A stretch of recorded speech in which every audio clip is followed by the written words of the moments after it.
പ്രിയപ്പെട്ട പ്രവാസി സുഹൃത്തുക്കളെ, എത്ര കാലം ഈ പ്രവാസ ജീവിതം തുടരും?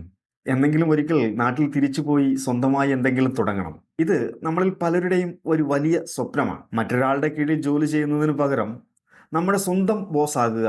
എന്നാൽ എന്ത് ബിസിനസ് തുടങ്ങും? അതിന് നാട്ടിൽ എത്ര പണം വേണ്ടി വരും? നാട്ടിലെ സാഹചര്യങ്ങൾ ഇപ്പോഴെങ്ങനെയാണ്?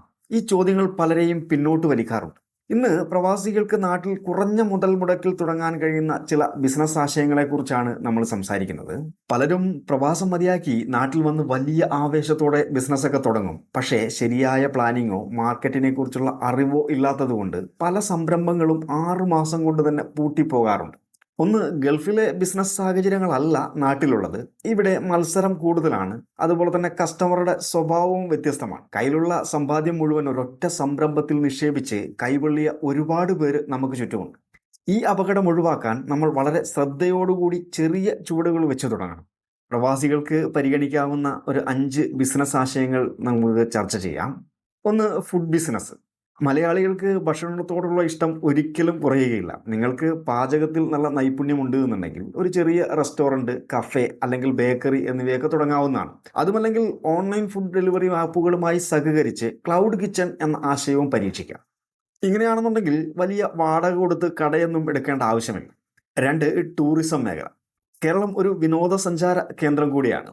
നിങ്ങളുടെ നാട്ടിൽ ഭംഗിയുള്ള സ്ഥലങ്ങളുണ്ടെങ്കിൽ ഒരു ചെറിയ ഹോം സ്റ്റേ അല്ലെങ്കിൽ ഒരു സർവീസ് വില്ല തുടങ്ങുന്നത് വളരെയധികം വരുമാനം നൽകുന്ന ഒരു മാർഗ്ഗമാണ്. പ്രവാസികൾക്ക് ലോകത്തിൻ്റെ പല ഭാഗങ്ങളിൽ നിന്നുള്ള ആളുകളുമായി സംസാരിച്ച് നല്ല പരിചയമുള്ളതുകൊണ്ട് ഈ മേഖലയിൽ ശോഭിക്കാൻ വളരെയധികം എളുപ്പമാണ്. മൂന്നാമതായിട്ട് ഫ്രീലാൻസിങ് അല്ലെങ്കിൽ ഡിജിറ്റൽ സേവനങ്ങൾ.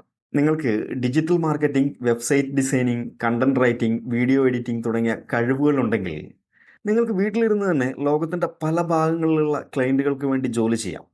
ഇതിനാണെങ്കിൽ വലിയ മുതൽ മുടക്കേണ്ട ആവശ്യവുമില്ല. നിങ്ങളുടെ കഴിവും ഒരു ലാപ്ടോപ്പും മാത്രം മതിയാകും. 4, കൃഷി അധിഷ്ഠിത സംരംഭങ്ങൾ. നിങ്ങൾക്ക് കൃഷിയിലൊക്കെ താല്പര്യമുണ്ട് എന്നുണ്ടെങ്കിൽ ആധുനിക കൃഷി രീതികളായ ഹൈഡ്രോപോണിക്, അക്വാപോണിക് എന്നിവയൊക്കെ പരീക്ഷിക്കുകയും അതോടൊപ്പം തന്നെ കാർഷിക ഉൽപ്പന്നങ്ങൾ മൂല്യവർദ്ധിത ഉൽപ്പന്നങ്ങളാക്കി മാറ്റി വിൽക്കുന്ന സംരംഭങ്ങൾക്കും നല്ല ഭാവിയുണ്ട്. 5, ഫ്രാഞ്ചൈസി ബിസിനസ്.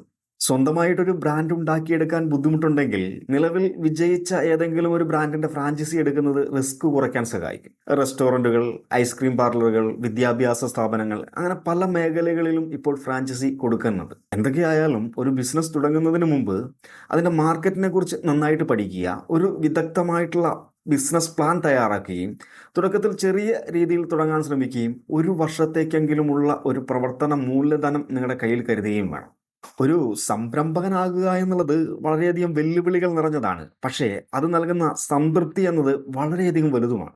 നിങ്ങളുടെ കഴിവിനും താല്പര്യത്തിനും അനുസരിച്ചുള്ള ഒരു മേഖല തിരഞ്ഞെടുക്കുക. നിങ്ങളുടെ മനസ്സിൽ എന്തെങ്കിലും ബിസിനസ് ആശയങ്ങളുണ്ടോ? ഉണ്ടെങ്കിൽ അത് താഴെ ഒന്ന് കമൻറ്റ് ചെയ്യാം. നാളെ നമ്മൾ പലപ്പോഴും ശ്രദ്ധിക്കാതെ പോകുന്നു, എന്നാൽ നിയമപരമായി വളരെയധികം പ്രധാനപ്പെട്ട ഒന്നായ വിൽപ്പത്രത്തെക്കുറിച്ചാണ് സംസാരിക്കുന്നത്. നമ്മുടെ അഭാവത്തിൽ നമ്മുടെ സമ്പാദ്യം ശരിയായ കൈകളിലെത്താൻ ഒരു വിൽപ്പത്രം എത്രത്തോളം അത്യാവശ്യമാണെന്ന് നാളെ നമുക്ക് മനസ്സിലാക്കാം.